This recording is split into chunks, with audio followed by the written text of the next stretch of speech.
اعوذ باللہ من الشیطان الرجیم بسم اللہ الرحمن الرحیم الصلاۃ والسلام علیکہ یا رسول اللہ صلی اللہ علیہ وآلہ وسلم السلام علیکم ورحمۃ اللہ وبرکاتہ۔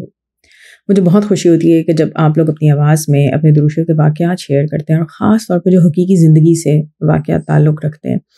کیونکہ خواب تو ہم کافی زیادہ شیئر کرتے رہتے ہیں، لیکن جس طرح بھی آپ نے جو پچھلی 5 ویڈیوز ہیں ان میں دیکھا کہ کس طرح وہ بہن جو ہیں وہ اپنی زندگی میں دروشف سے جو چینجز آئے ان کے بارے میں بتا رہی تھی۔ کیونکہ اکثر ہم لوگ خواب تو دیکھیں بہت پرومیننٹ ہو جاتے ہیں نا کہ اچھا اتنا زبردست مشاہدہ ہو گیا، اتنا زبردست خواب آ گیا، لیکن ہم میں سے بہت کم لوگ ہیں جو ایکچولی ریئلائز کر سکیں کہ جب سے ہم نے دروشف پڑھنا شروع کیا ہے ہماری زندگی میں ہماری عادات کیا بدلی ہیں، ہماری زندگی میں اور کیا بدلاؤ آیا ہے، خاص طور پہ ہماری روح جو ہے اس کو کتنی ترقی ملی ہے، اس میں کتنی پاکیزگی آئی ہے۔ اور آپ کی روح جو ہے وہ کثافتوں سے پاک ہوتی ہے، گناہوں سے پاک ہوتی ہے، آپ کی روح کے درجات بلند ہوتے ہیں، اور اس کو مزید اللہ تعالیٰ کا اور حضور وسلم کا محبت اور قرب اس وقت ملتا ہے کہ جب آپ پہ خاص رحمتیں ہوتی ہیں، آپ گناہوں سے دور ہوتے چلے جاتے ہیں، آپ پہ نظر کرم ہونا شروع ہو جاتی ہے۔ اور دروشف کی ایک یہ بہت زبردست خوبی ہے کہ آپ کی روح کو بلندی ملتی ہے۔ جو دروشف پڑھتا ہے، سلام درود و سلام پڑھتا ہے، اس کی روح کو بلندی ملتی ہے، کیونکہ آپ کے لیے فرشتے دعائیں کرتے ہیں۔ جب آپ سلام پڑھتے ہیں تو آپ حضور صلی اللہ علیہ وسلم سلام کا جواب دیتے ہیں۔ تو بہرحال یہ آئی ایم ریئلی گریٹفل کہ ایک بہن ہے، انہوں نے اپنی آواز میں واقعہ شیئر کیا ہے اپنا دروشف کا، کہ کس طرح ان کی مدینہ شریف میں حاضری ہوئی اور کس طرح انہوں نے یہ وعدہ کیا تھا کہ ہم جھوٹ نہیں بولیں گے یا اس کو ہم اوائڈ کریں گے، کیونکہ حضور وسلم کو جھوٹ بولنا پسند نہیں ہے۔ انہوں نے اس کا ریفرنس بھی دیا، تو یہ انہوں نے شیئر کیا جو میں آپ کے ساتھ شیئر کر رہی ہوں۔ اس میں انہوں نے بتایا کہ انہوں نے درود نذر کرم بھی پڑھا اور کس طرح ان کو وہاں پہ حاضری کے لیے لوگ کہہ رہے تھے کہ آپ جھوٹ بول دیں ایسے کر دیں، انہوں نے کہا کہ نہیں، اور اللہ تعالیٰ نے ان کو بچایا بھی اس گناہ سے۔ تو یہ آپ واقعہ ان کی زبانی سنیں۔ السلام علیکم باجی، میں یہ چیز شیئر کرنا چاہتی ہوں کہ درود شریف سے ہم کیا بتائیں گے ہمیں کیا کیا ملا، لیکن کچھ چیزیں آپ کے ذہن میں ایسے چھپ جاتی ہیں تو آپ ان کو کبھی زندگی میں بھول نہیں سکتے۔ جب اللہ پاک نے ہمیں عمرے پہ بلایا ہمارے والد صاحب کے ساتھ، مجھے اور میری 2 بہنوں کے ساتھ، ہمارے والد صاحب کے ساتھ، تو ریاض الجنہ میں ہمیں جب وہاں پہ بلانے کے لیے انہوں نے ہمیں ایک پیپر دیا کہ ان ٹورسٹ جو بھی وہ ٹور پیکج والے ہوتے ہیں تو ان کا کچھ ہوتا ہوگا، تو انہوں نے ہمارے ہاتھ میں ہمیں 3 کا گروپ بنایا، 3 لوگ کر کے جائیں گے انڈیا والے، اس طرح سے۔ تو ہم لوگ ویٹ کرنے لگے، تو جس میں میری سب سے بڑی بہن تو آگے چلی گئی تھی، ایک کسی اور کے ساتھ وہ اٹیچ ہو گئی تھی، باقی میں اور میری چھوٹی بہن جو ہے ایک نون پرسن کے ساتھ، فیمیل کے ساتھ ہو گئے تھے، 3 کا گروپ۔ اس طرح سے جب ہم ریاض الجنہ کے قریب پہنچتے ہم پہنچ ہی رہے تھے، تو وہاں پہ جو چیکنگ ہوتی ہے رو میں، تو وہ ہو رہی تھی اچانک سے، وہاں پہ جو بھی تھی چیک کرنے والی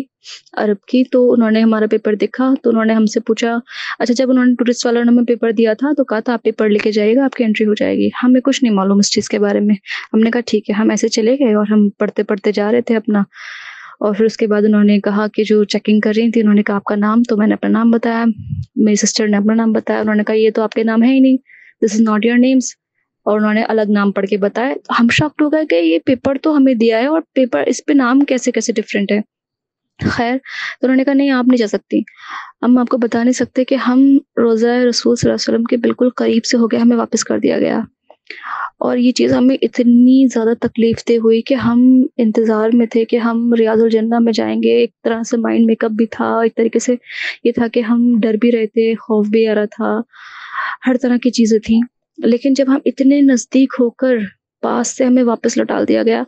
تو ہمیں بہت تکلیف ہوئی، اور ہم پلٹ کے مد خضرا کو دیکھنے لگے، اور ہمارے بعد کے جانے والے جو ہمارے پیچھے کھڑی تھی ان کو جو پیپرز دیے گئے تھے وہ اسی پیپر کے تھرو چلے گئے، اور ہمیں روک دیا گیا۔ ہم اس بات کو سمجھ نہیں پائے کہ ہمارے ساتھ ایسا کیوں ہوا۔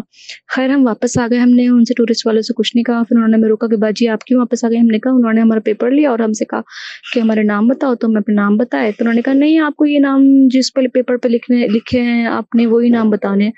تو ہم نے کہا نہیں ایسا کیوں بتائیں گے، ہمارے جو نام ہے، ہماری آئی ڈی ہے، ہماری پہچان ہے، اور دوسری بات ہم جھوٹ کیوں بولیں گے کہ ہمارا نام یہ ہے۔ انہوں نے کہا نہیں آپ جو اس پہ پیپر پر لکھے ہیں نا آپ وہی نام بولیے، اپنے ایک نام پکڑ لیجیے۔ ہمیں چیز سمجھ نہیں آئی۔ دوسری چیز مین یہ تھی کہ ہم جھوٹ ایسا نہیں، ہم بہت بڑے گناہ گار ہیں، لیکن اللہ کے رسول صلی اللہ علیہ وسلم نے فرمایا کہ جس نے جھوٹ بولا وہ میری امت میں سے نہیں ہے۔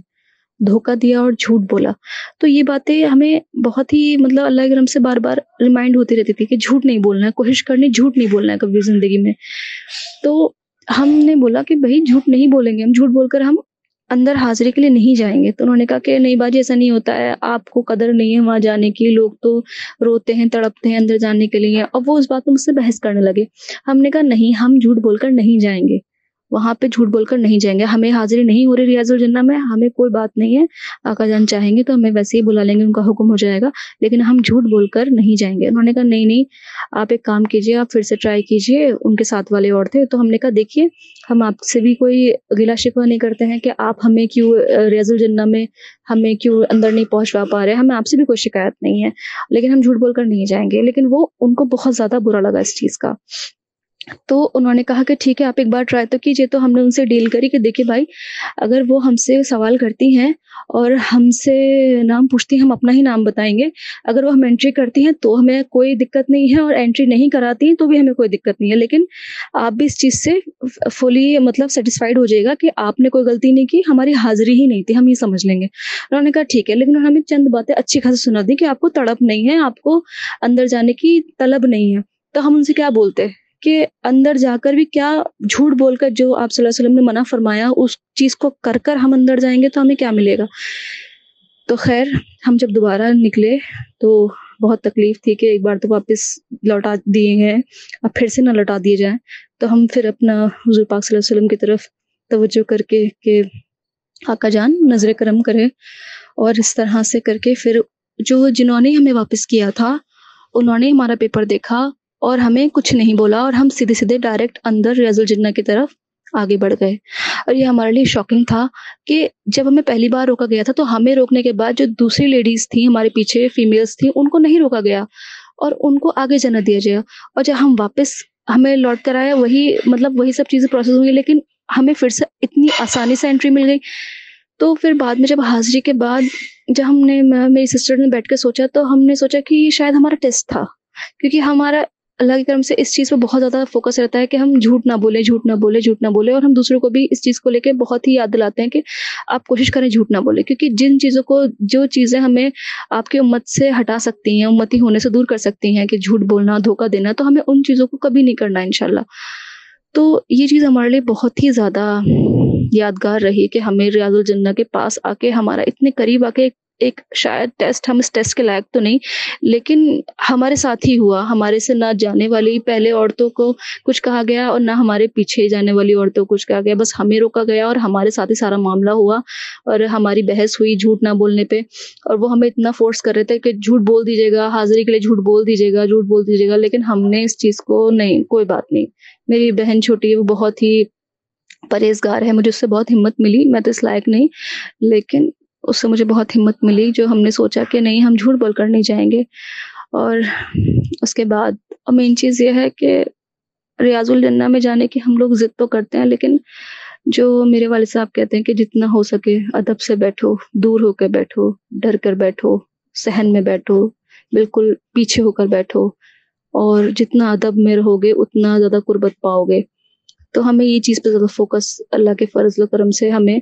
رہتا ہے کہ ہمارے والد صاحب جو کہتے ہیں ہمیں کہ تم ادب سے رہو تو ادب سے سب کچھ چیزیں مل جاتی ہیں. تو ہم نے مطلب یہی چیز کو انشاءاللہ آئے کے لیے اللہ پاک ہمیں پھر سے حاضری نصیب کرے مدینہ شریف کے, تو ہم ادب کی حاضری, مقبول حاضری ہی طلب کرتے ہیں کہ ادب والی حاضری ہو. اور جس گروپ کو ہم اللہ کے کرم سے آپ سب کو سیکھ کر قافلہ والی باجی ہیں, آپ ہیں, اور مسلم بلیو والی باجی ہیں, اور درود شریف چلانے والے جو مفتی صاحب ہیں, اور سب سے سیکھ کر ہی ہم نے یہ چیز اپنائی. اور ہم نے آگے بھی کنوے کیا کہ اگر آپ کو حاضری چاہیے تو ادب پہ فوکس کریں, کیونکہ چھوٹا بچہ بھی ہوتا ہے, اگر وہ کتنا بھی خوبصورت ہو, کتنی بھی پیاری باتیں کر رہا ہو, اگر وہ بے ادب ہوتا ہے, اچھی حرکتیں نہیں کرتا ہے تو اس پہ پیار نہیں آتا ہے. اسی طرح سے اگر چاہے کیسا بھی بچہ ہو لیکن وہ ادب سے بیٹھا ہوتا ہے تو اس پہ سب کو پیار آتا ہے. تو ایک ہماری ایک چھوٹی سی بات تھی, تو میں نے سوچا اس چیز کو آگے کنوے کیا جائے کہ ہمیں جھوٹ اور دھوکے سے کسی کو دھوکہ نہ دینا, کیونکہ یہ آپ صلی اللہ علیہ وسلم کا, اللہ اس کے رسول کو ناپسند ہے. السلام علیکم. ماشاء اللہ سے ان کا بہت ہی خوبصورت ایک واقعہ ہے. واقعی بات تو صحیح ہے کہ اگر مدینہ شریف میں بھی ہمیں حاضری جھوٹ بول کے لینی ہے کیا فائدہ اللہ تعالیٰ ہم سب کو ہر قسم کے گناہوں سے بچنے کی توفیق عطا کریں، ہم سب کو وہ زندگی گزارنے کی توفیق عطا کریں کہ جس سے اللہ تعالیٰ خوش ہوں، حضور پاک صلی اللہ علیہ وسلم ہمارے امتی ہونے پر خوش ہوں۔ دعا ہے کہ اللہ تعالیٰ ہم سب کو دنیا اور آخرت دونوں جہاں میں حضور پاک صلی اللہ علیہ وسلم کی محبت، قرب اور دیدار ہر لمحے اور ہر پل میں عطا کریں، آمین ثم آمین۔ الصلاۃ والسلام علیکہ یا رسول اللہ صلی اللہ علیہ وآلہ وسلم۔ السلام علیکم ورحمۃ اللہ وبرکاتہ۔